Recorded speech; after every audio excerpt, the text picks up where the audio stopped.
बच्चों, आज हम लोग स्टार्ट कर रहे हैं न्यू चैप्टर ह्यूमन रिप्रोडक्शंस यानी मानव जनन। जितने लोगों ने उसी बात पर लैंगिक जनन देख लिए हैं, अब आइए हम इसको स्टार्ट करते हैं, देखते हैं इनमें क्या क्या चीजें हैं। चलिए स्टार्ट करते हैं। तो सबसे पहले मानव जनन। मानव कैसा है? मानव एक लिंगी प्राणी है, क्योंकि हम लोगों ने जब जनन की बातें की थी तो जनन देखा था 2 टाइप्स में थे, लैंगिक जनन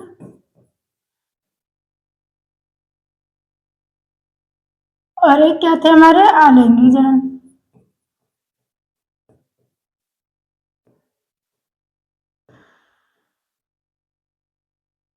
अब इनमें अगर हम ह्यूमन की बातें करें तो ह्यूमन में कैसी होती है?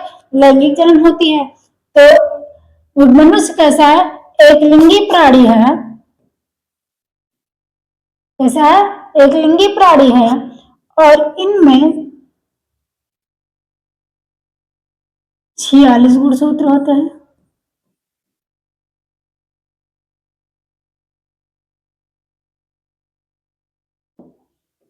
क्या होते हैं? 46 गुणसूत्र होते हैं।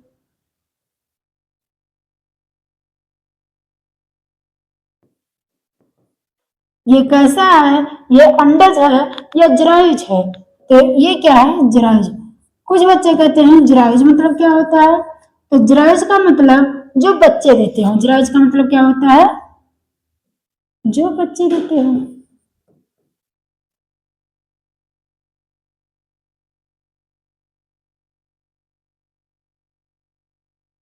ठीक, तो ह्यूमन कैसा है? ह्यूमन आपका जरायुज है और ह्यूमन का वैज्ञानिक नाम क्या है? तो होमोसेपियंस है। क्या है? होमो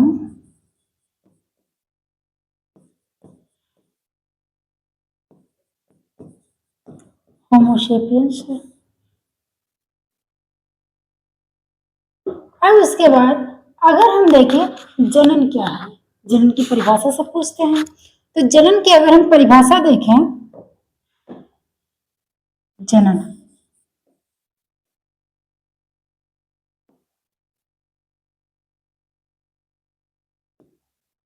तो जनन है क्या?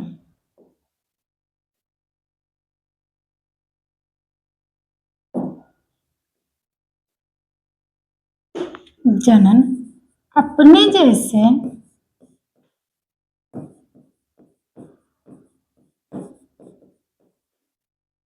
संतान उत्पन्न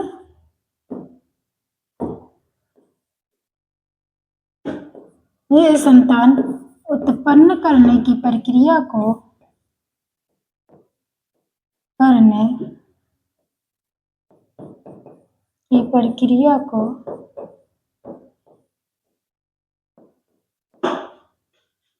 जनन कहते हैं।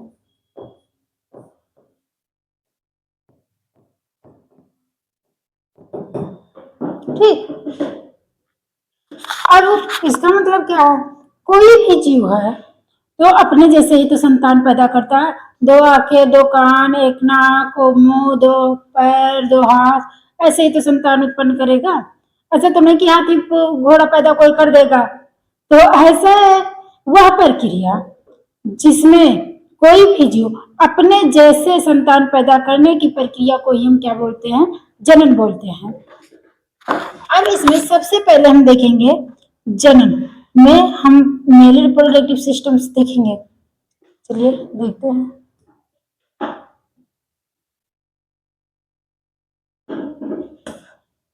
तो इसमें अगर हम देखें तो मेल रिप्रोडक्टिव ऑर्गन, अब जानने के हो कि भाई इनमें लैंगिक जनन होता है, तो लैंगिक जनन के लिए नर और मादा का होना तो जरूरी ही है। तो सबसे पहले हम नर के बारे में देखेंगे कि नर का कौन सा अंग क्या फंक्शंस करते हैं और क्या बनाते हैं, कौन से युग्मक बनाते हैं, ये सारी चीजें हम देखेंगे। तो सबसे पहले हम देखते हैं male reproductive system. Male reproductive system यानी पुरुष जनन तंत्र। तो पुरुष जनन तंत्र में सबसे पहले आते हैं, तो सबसे पहले हम बात करेंगे प्राथमिक अंग,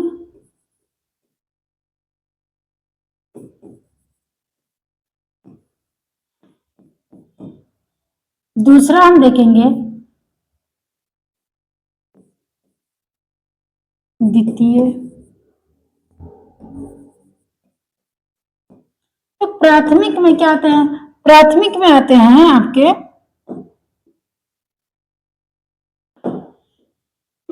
विषण, विषण जिसे क्या बोलते हैं? टेस्टिस, टेस्टिस आते हैं। ये क्या है? ये मेल के प्राथमिक यानी प्राइमरी ऑर्गन से हैं।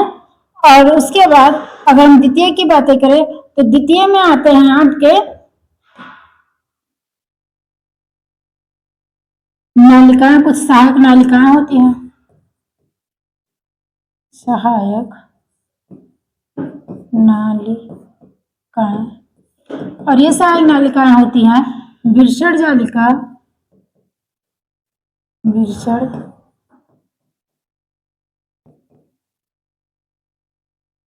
विषण जालिका,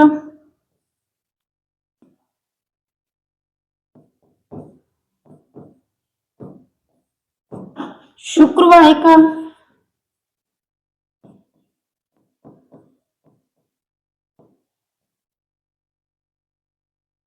इसके बाद आते हैं अधिविषण, अधिविषण के बाद आती है शुक्रवाहक, शुक्रवाहक के बाद आती है स्खलन नलिका,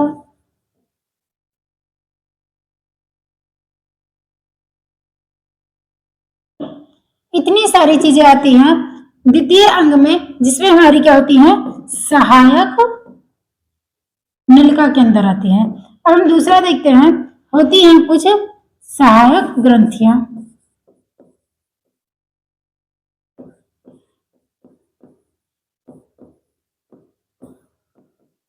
सहायक ग्रंथियों की अगर हम बातें करें तो सहायक ग्रंथियां कौन कौन सी होती हैं? शुक्राशय,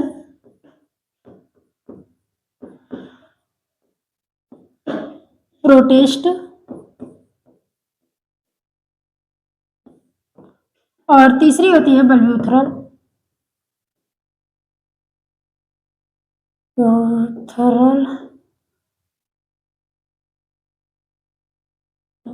बल्ब्यूथरल। ठीक, इतनी पाई जाती हैं। तो फर्स्ट आपका अगर मैं देखूं कि विषण क्या काम करता है, तो विषण शुक्राणु निर्माण यही करवाता है, शुक्राणु निर्माण किसमें होता है? तो विषण के अंदर होता है। ठीक, इतना समझ में आया? लिख लीजिए। आगे बढ़ते हैं हम,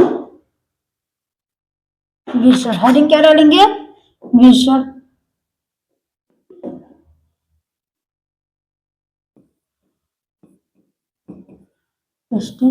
यानी विषण।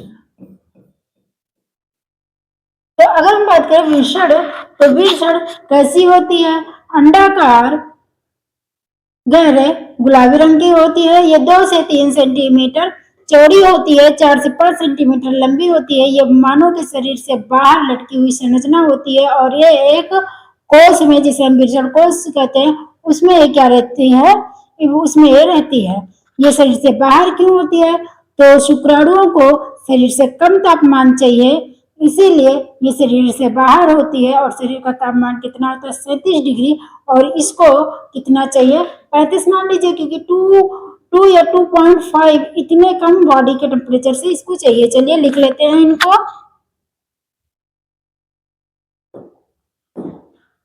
तो विषण शरीर से बाहर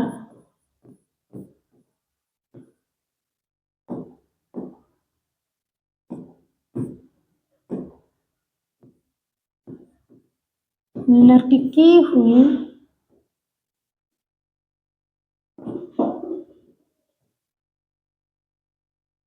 अंडाकार संरचना होती है।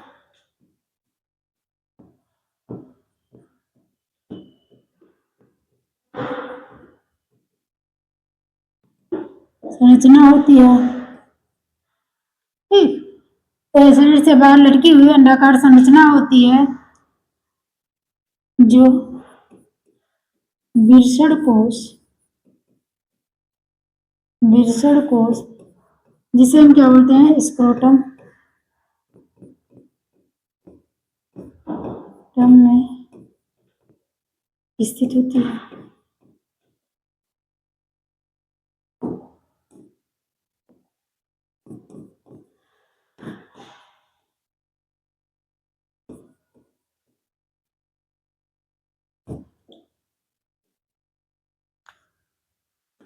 ये गहरे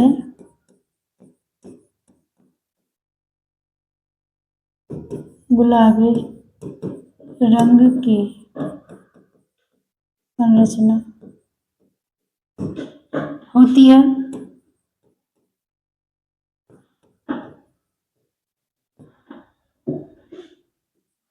उसके बाद एक गहरे गुलाबी रंग की संरचना होती है।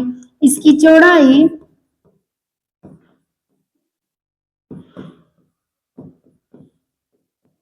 2 से 3 सेंटीमीटर, लंबाई 4 से 5 सेंटीमीटर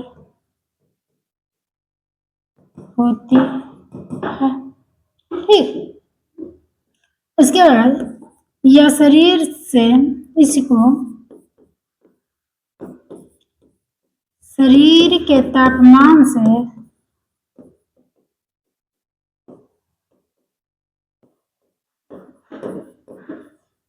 कम तापमान चाहिए। अब वो कम तापमान कितना चाहिए, 2 से लेकर 2.5 तक, 2 से लेकर 2.5 डिग्री।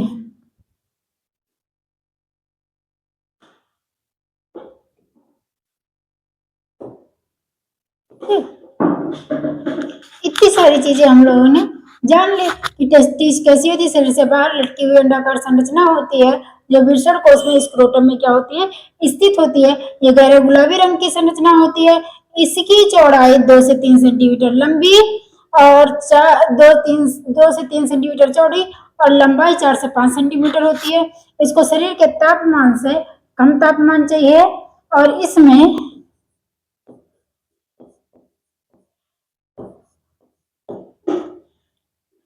शुक्राणु का निर्माण भी होता है।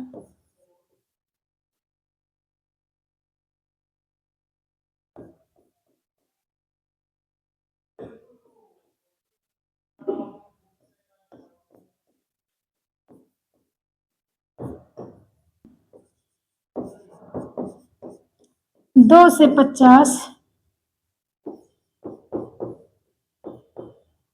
पालिकाएं होती हैं, 2 से 50 पालिकाएं होती हैं।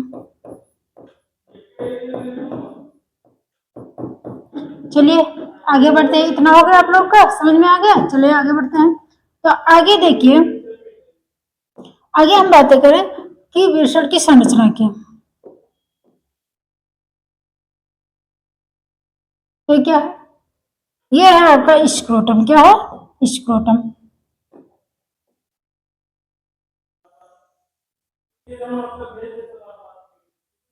ये स्क्रोटम के अंदर क्या है, तो वृषण। अब वृषण में कितनी पालिकाएं पाई जाती थी, वृषण में पाई जाती थी आपके 2 से 50 पालिकाएं पाई जाती हैं। अभी आपको एनसीईआरटी की लाइन भी मैं दिखा दूंगी जिससे आपको एकदम समझ में आ जाएगा। अब वृषण पालिका के अंदर 250 नालिकाएं होती हैं और इन नालिकाओं में 1 से लेकर 3 शुक्रजनक नालिका होती है। 1 से लेकर किसी में 1, किसी में 2, किसी में 3 शुक्रजनक क्या होती हैं, नालिकाएं होती हैं। अब ये शुक्रजनक नालिकाएं अपने से जो ये नलिका निकलती है, ये बाहर की तरफ एक नलिका निकालती है जो एक जाल जैसी संरचना बनाती है, इस संरचना को, जाल जैसी संरचना को हम क्या बोल देते हैं? विरषण जालिका। क्या बोलते हैं? विरषण जालिका बोलते हैं।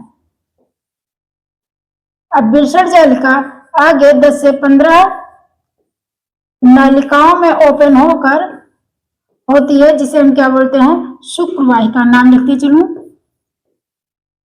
शुक्र वाहिका।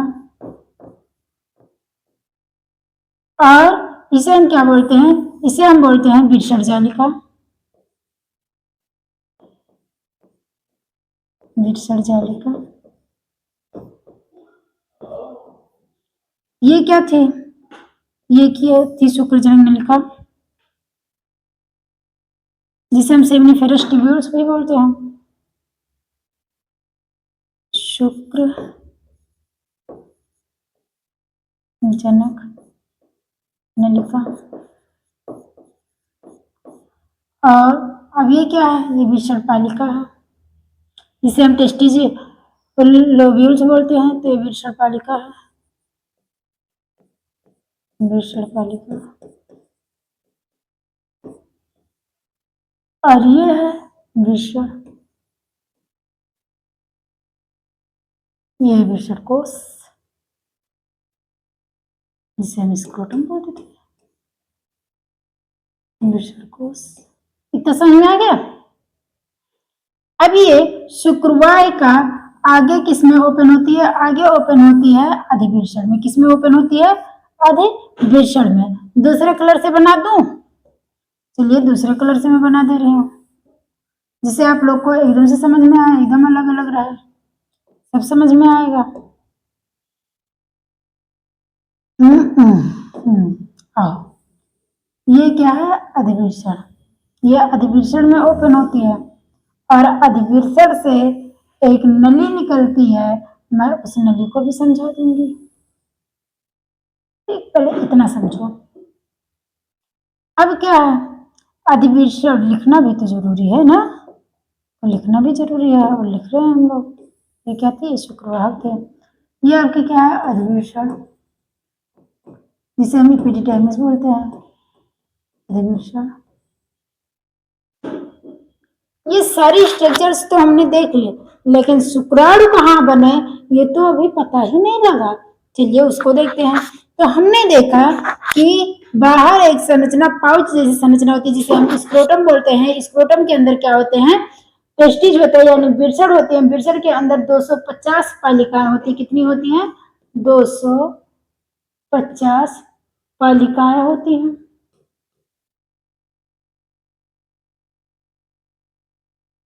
और इनके अंदर 1 से लेकर 3 तक शुक्रजनक नलिका होती है। और शुक्रजनक नलिकाओं के अंदर ही क्या बनते हैं? शुक्रजनक नलिकाओं के अंदर ही बनते हैं शुक्राणु। और एक शुक्रजनक नलिका को हम निकालते हैं और इसकी संरचना को हम देखते हैं। तो जब हम इसको देखते हैं तो इसके अंदर हमको 2 कोशिका नजर आती है। क्या आती है? 2 कोशिका नजर आती है।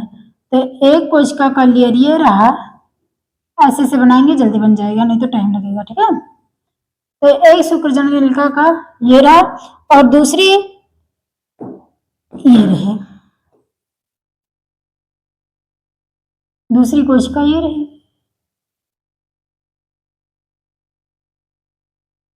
तो जो आपकी पहली कोशिका थी इसे हम बोलते हैं सर्टोली कोशिका। क्या बोलते हैं? सर्टोली कोशिका। दूसरी हमारी है ये, इसको हम क्या बोलते हैं? इसे हम बोलते हैं जर्म कोशिका।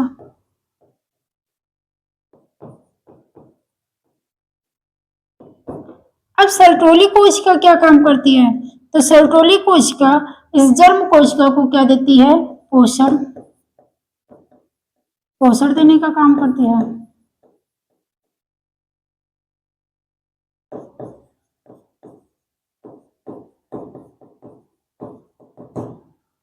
जब ये जर्म कोशिका को पोषण देती है तो जर्म कोशिका किसमें कन्वर्ट होता है? शुक्राणु में। किसमें कन्वर्ट होता है?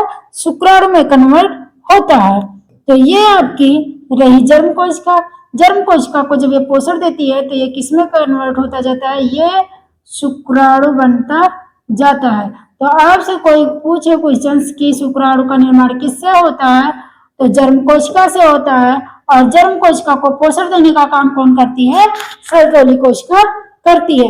ऐसे ही सारी शुक्र जननलिकाओं के अंदर ये प्रक्रिया होती है। और शुक्राणु बनकर, अगर मान लीजिए इसमें शुक्राणु बन गए हैं तो शुक्राणु बनकर किसमें आते हैं, आते हैं विरसठ जालिका में। और विरसठ जालिका से होकर शुक्रवाहक में, शुक्रवाहिका में, और शुक्रवाहिका से किसमें जाते हैं, अधिविरसण में। और अधिविरसण से होते हुए ये किसमें अब जाएंगे, ये जाएंगे शुक्रवाहक में। इन्हें हम क्या बोलते हैं, इन्हें हम शुक्रवाहक बोलते हैं। ये शुक्रवाहिका यानी पतली पतली नलिकाएं जो एपिडिडाइमिस से यानी अधिविरसण से जुड़ती है उसे हम शुक्रवाहिका बोलते हैं। लेकिन जो अधिविरसण से लेकर जाकर मूत्राशय को जोड़ती है उसको हम क्या बोलते हैं, उसको हम शुक्रवाहक बोलते हैं। ध्यान रखना, इसको हम क्या बोलते हैं, इसको हम शुक्रवाहक बोलते हैं।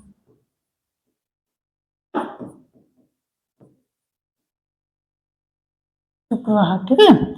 अब ये शुक्रवाहक कहाँ जाकर ओपन होती है, तो अब हमको ये संरचना मिटाना पड़ेगा। ये क्या होगा, ये मिटाना पड़ेगा। या ना मिटाऊं तो आगे चलो, चलो इसको और आगे खींच लेकर चलते हैं। इसको हम कुछ देर के लिए यहां रख देते हैं। अब हम आगे देखते हैं।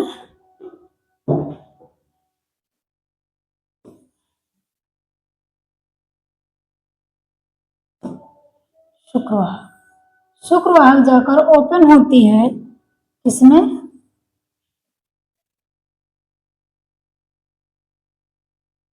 मूत्राशय में।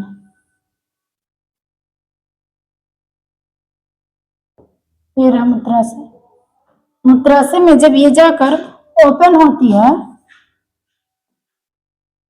इधर से होते हुए जाती है, इधर पर मत जाओ, समझो क्यों। ये इसमें जाती है तो इसको एक जोड़ी मिलती है शुक्राशय। क्या मिलती है, शुक्राशय। ये यहाँ होती है शुक्राशय। तो शुक्राशय की नलिकाओं से मिलती है। अब शुक्राशय में क्या होते हैं, शुक्राशय में होते हैं फ्रक्टोज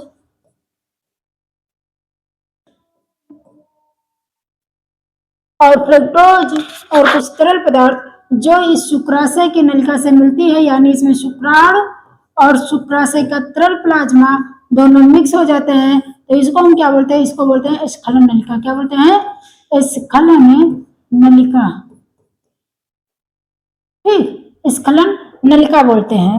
अब होती क्या है कि स्खलन नलिका के बाद आती है, ये शुक्राशय हुआ, शुक्राशय के नीचे होते हैं एक जोड़ी प्रोटेस्ट ग्लैंड। क्या होती है, प्रोटेस्ट। और उसके नीचे होते बल्ब्यूथरल ग्लैंड। और ये रही आपकी मूत्रवाहिनी। क्या रही है, ये रही आपकी मूत्रवाहिनी। ये तो शुक्राशय रही। और इधर से आपकी आती है मूत्रवाहिनी। और ये मूत्रवाहिनी बाहर की तरफ ओपन होती है।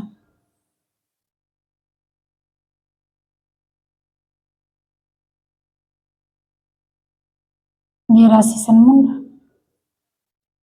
ठीक, तो जब आपके शुक्राणु आते हैं तो शुक्राशय नलिका से मिलकर उसमें कुछ फ्रक्टोज, कुछ तरल पदार्थ मिल जाते हैं जिसको हम क्या बोलते हैं, स्खलन नलिका। और स्खलन नलिका के बाद शुक्राणु और आगे आते हैं तो उनका मिलन होता है प्रोटेस्ट ग्लैंड से। किससे होता है, प्रोटेस्ट ग्लैंड से। प्रोटेस्ट ग्लैंड, ठीक, प्रोटेस्ट ग्रंथि। और ये प्रोटेस्ट ग्रंथि में क्या होते हैं, कैल्शियम। क्या होते हैं, कैल्शियम होते हैं और कुछ एंजाइम्स होते हैं। ये एंजाइम किससे मिलते हैं, शुक्राणुओं से मिलते हैं। और उसके बाद क्या निर्माण होने लगता है, वीर्य का निर्माण होने लगता है। भाई ये सारी चीजें शुक्राणु से मिलते जाते हैं और इसमें ये वीर्य का निर्माण होता है। ये बल्ब्यूथरल ग्लैंड क्या है, जिसे हम कॉपर ग्लैंड भी बोलते हैं, कॉपर ग्रंथि। कॉपर ग्रंथि से कुछ तरल पदार्थ निकलता है जो स्नेहन का काम करती है। क्या काम करती है? स्नेहन का। और स्नेहन यानी ये चिकनाहट देती है।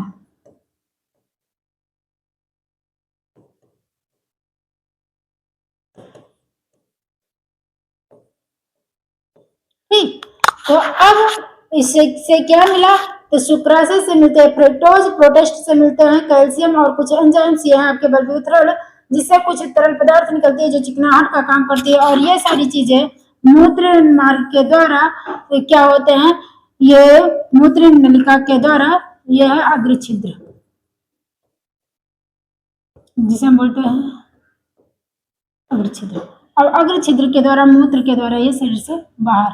पुरुषों में मूत्र मार्ग और आपके वीर्य जो निकलते हैं सीमन, ये दोनों निकालने का केवल एक मार्ग होता है, उसे हम क्या बोलते हैं? मूत्र मार्ग बोलते हैं। तो इसी के द्वारा क्या होती है? शरीर से बाहर निकलती है। अब एनसीईआरटी को हम लाइन बाय लाइन कर लेंगे, उसके बाद हमको सारी चीजें समझ में आ जाएंगी। जैसे देखो, हम लोगों ने क्या देखा था कि मानव लैंगिक रूप से जनन करने वाला एक कैसा है? एक सजीव प्रजक यानी जरायुज प्राणी है। जरायुज हम लोगों ने देख लिया था कि जरायुज हम किन्हें बोलते हैं?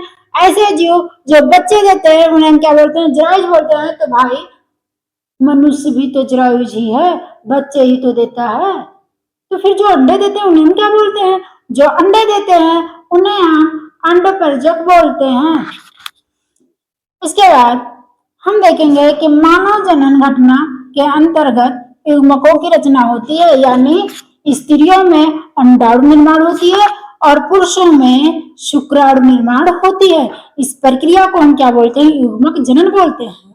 दूसरा है आपका विरसेचन। तो पुरुष के पेनिस के थ्रू जो वीर होता है वो फीमेल के वेजाइना में जाने या स्थानांतरण को हम क्या बोलते हैं? विरसेचन बोलते हैं। और निषेचन हम किसे बोलते हैं? तो निषेचन हम बोलते हैं स्त्री और पुरुष के युग्मकों के मिलन को हम क्या बोलते हैं? निषेचन बोलते हैं। अब निषेचन के बाद जो युग्मनज बनता है उसे हम जाइगोट बोलते हैं। और जाइगोट के बाद भाई उसमें क्लीवेज यानी विदलन होता है, उसी को हम क्या बोलते हैं? ब्लास्टोसिस्ट यानी कोरकपुट्टी। और यही आकर अंतःभित्ति में क्या होती है? अंतःभित्ति में अंतरोपण हो जाना या चिपक जाना, उसे हम क्या बोल देते हैं? अंतरोपण बोलते हैं। और आपका अंतरोपण आपका क्या है कि गर्भाशय की अंतर्भित्ति से चिपक जाना, उसे अंतरोपण बोलते हैं। और अंतरोपण के बाद भ्रूणीय परिवर्धन यानी उसके अंदर चेंजिंग होती है, धीरे धीरे ऊपर बढ़ती, यानी वो बढ़ती है और किसका निर्माण कर लेती है? शिशु का निर्माण करती है। और शिशु प्रसव यानी गर्भाशय से शिशु का बाहर आना, उसे हम क्या बोलते हैं? शिशु प्रसव बोलते हैं। ये सारी क्रिया हम जनन चक्र में पढ़ेंगे।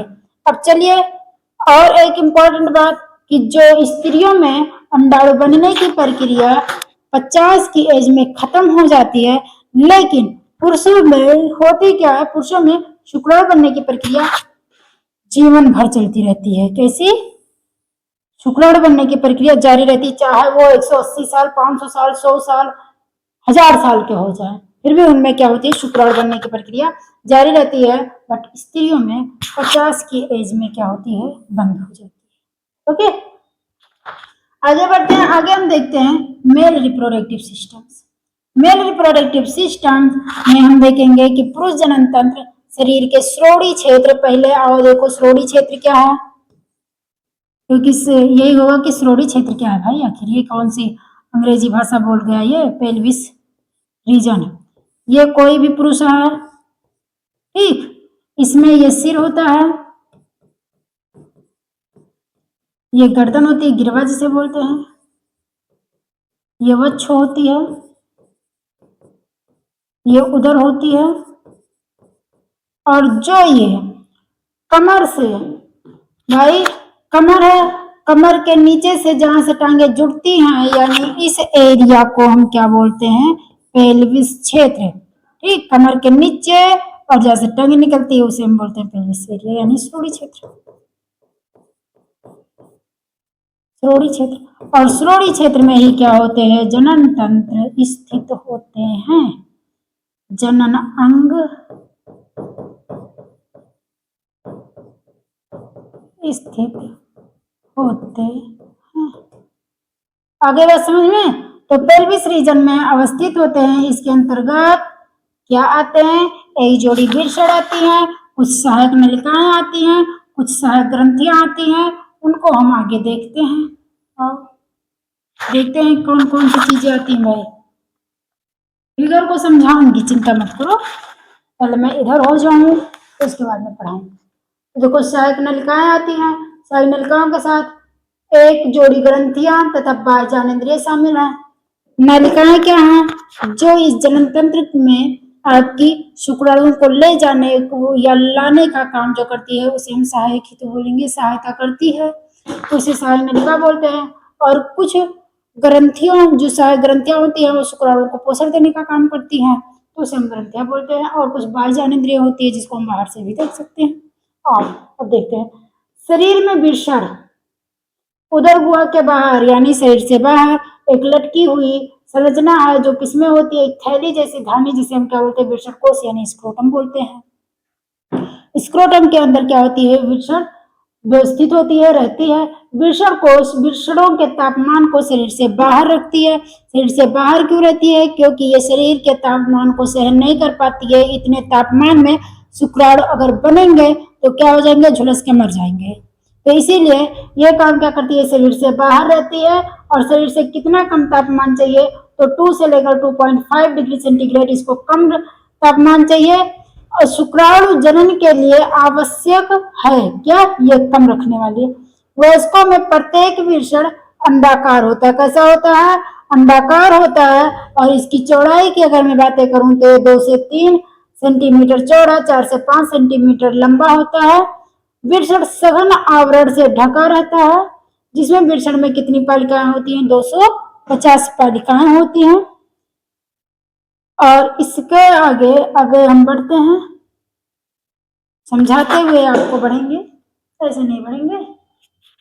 ओके, देखो वृषण पालिका यानी टेस्टिकुलर लोब्यूल्स होते हैं। प्रत्येक वृषण पालिका के अंदर 1 से लेकर 3 अति कुंडली शुक्रजनक नलिकाएं होती है। नहीं समझ में आती है तो मैं समझा देती हूँ क्या है।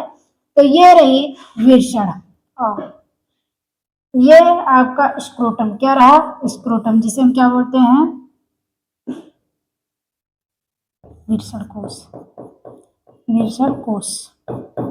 अब इस वृषण कोश में अवस्थित क्या है? वृषण। क्या है? वृषण है। अब वृषण के अंदर जो ये पालिका जैसी संरचना आप देख रही है ना, उसे हम क्या बोलते हैं? पालिका। अब ये पालिकाओं में क्या होती है? पालिकाओं की संख्या कितनी है? 250। पालिकाओं के अंदर क्या होते हैं? शुक्रजनक नलिका। अब ये शुक्रजनक नलिकाएं किसी में 1, किसी में 2, किसी में 3 पाई जाती हैं।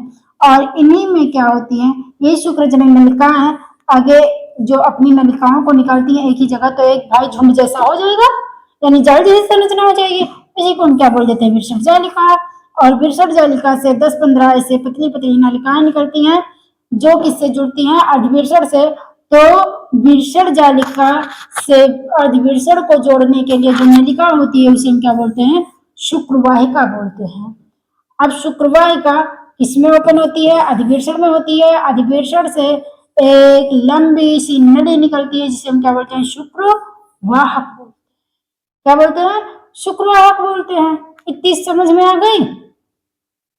अभी आपका मामला एक और फंसेगा, मैं जानती हूँ कि शुक्रजनक नलिका के अंदर 2 कोशिकाएं भी होती हैं। आप पहले पढ़ा दे तब समझाए तुमको। ये देखो शुक्रजनक नलिकाएं सेमिफेरेस्टिब्यूल्स होती हैं जिनमें शुक्राणु पैदा किए जाते हैं। कैसे पैदा किए जाते हैं? तो चलो मैं निकाल देती हूँ। एक शुक्रजनक नलिका आई, भाई आ गई। अब इसमें क्या होते हैं? 2 अस्तर कोशिकाएं के होते हैं। एक कोशिकाओं के अस्तर 2 होते हैं। जो नीचे होती है उसे हम क्या बोलते हैं? सर्टोली कोशिका। और जो इधर वाली है इसे बोलते हैं जर्म कोशिका। डिफरेंस क्या है? तो जर्म कोशिका शुक्राणु बनाती है,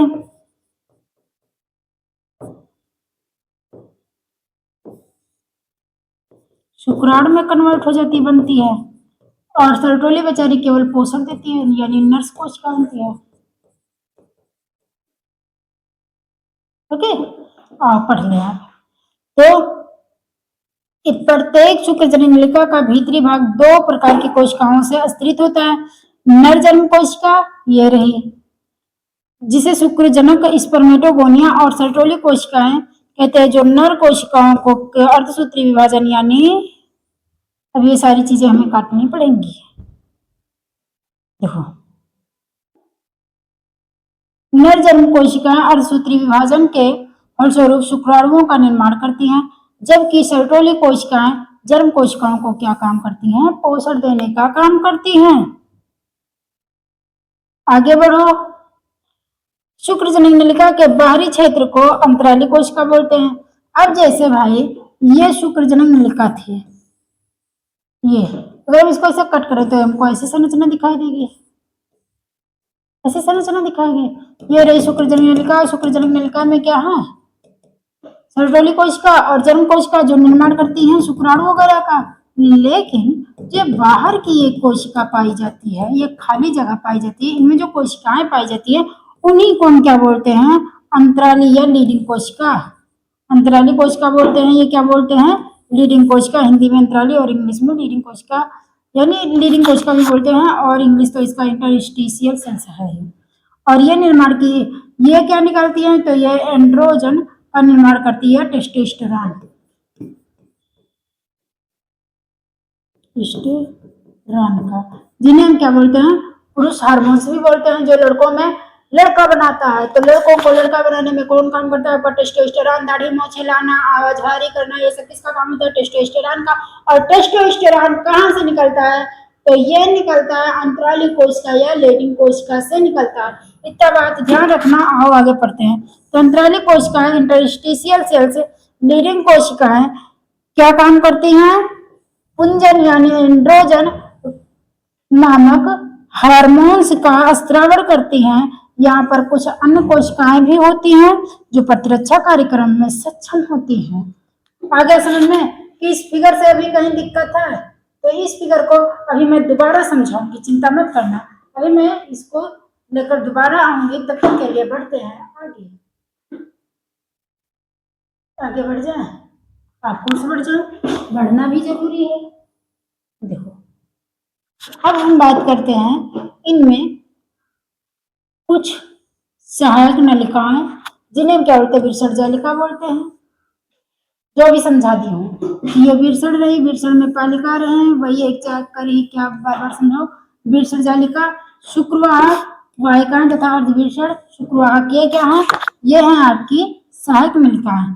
आगे बढ़ो, आगे बढ़ते हैं। तो ये रहा आपका लंबा चौड़ा खास फिगर, जिसमें ये रही अंतराली कोशिका और ये है आपके शुक्रजनन नलिका। शुक्रजनन नलिका में दो कोशिकाएं दिखाई देती है, एक दिखाती है आपको सर्टोली कोशिका। सर्टोली कोशिका गायब, तो ये नीचे वाली क्या है? सर्टोली कोशिका। ये रही भाई, ठीक है, सर्टोली कोशिका है।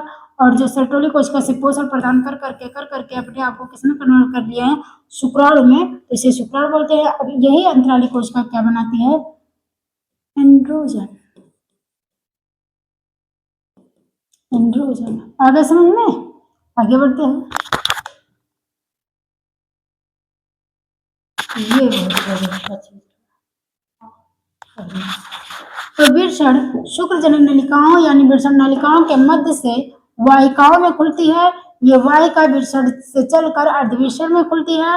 प्रत्येक विरसण के पश्चिम सतह पर स्थित होती है। यह अर्धविरसण शुक्रवाहक के बढ़ते हुए उदर गुहा की ओर ऊपर जाती है और मूत्राशय की ओर एक लूप बनाती है। जैसे ये आपकी क्या है?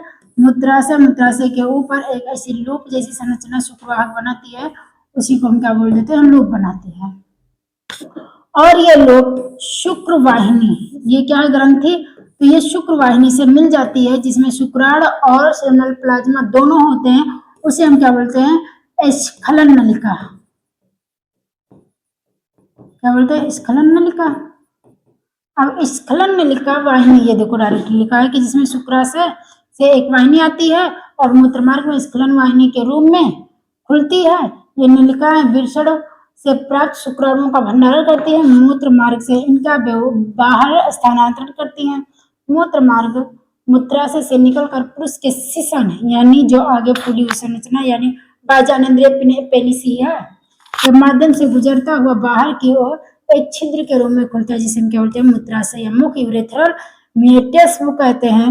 सीसन पुरुष की बाहरी जानेंद्रिय है। ओके, ये विशेष प्रकार के उत्तकों का बना होता है जो सीसन के उद्घर्षण उठान या इरेक्शन में सहायता प्रदान करता है। वीरसेचन क्या है? वीरसेचन मैं पहले ही बता दी हूँ कि वीर का योनि में स्थानांतरण क्या कहलाता है? वीरसेचन कहलाता है। आपको सुगम बनाता है। इस सीसन का अंतिम मर्दित भाग सीसन या मुंड, सीसन मुंड या ग्लांस पेनिस कहलाता है, जो एक ढीली त्वचा से ढका होता है, जिसे हम अग्रछिद्र या फोर स्किन बोलते हैं। और इनकी ग्रंथियों का नाम देख लो। ग्रंथियां क्या है, क्या काम करती हैं? तो पुरुष लिंग की सहायक ग्रंथियां अंतर्गत एक जोड़ा शुक्राशय, फिर एक प्रोस्टाग्लैंड तथा बल्बोथेरल ग्रंथियां होती हैं, जिन्हें ग्रंथियां क्या करती हैं? शुक्राशय सेमिनल प्लाज्मा का निर्माण करती हैं, जो फ्रक्टोज, कैल्शियम, कुछ एंजाइम से भरपूर होती है। बल्बोथेरल ग्लैंड से निकलने वाली मैराथन के दौरान क्या करती है? स्मेन या लुब्रिकेशन में सहायता प्रदान करती है। तो ये रही आपकी कुछ सहायक ग्रंथियां। इन सहायक ग्रंथियों को आप फिगर के माध्यम से समझ लो। ये रहा। तो ये फिगर तो हम लोग यहाँ तक पहुंच गए थे। तो यहाँ देखो, जो ये आपकी है, ये शुक्राशय की ये वाहिनी, और इधर से आपका शुक्रवाहक, जहां दोनों मिलते हैं उसे हम क्या बोल देते हैं? स्खलन नलिका। क्या बोलते हैं? स्खलन नलिका। ध्यान रखना, क्योंकि बच्चे बहुत कंफ्यूज होते हैं। अब ये आपकी शुक्राशय रही, जिसमें फ्रक्टोज स्रावित करती है। क्या करती है? फ्रक्टोज निकलती है। नीचे प्रोटेस्ट है, जो प्रोटेस्ट क्या काम करती है? कैल्शियम प्लस एंजाइम्स निकालती है, और ये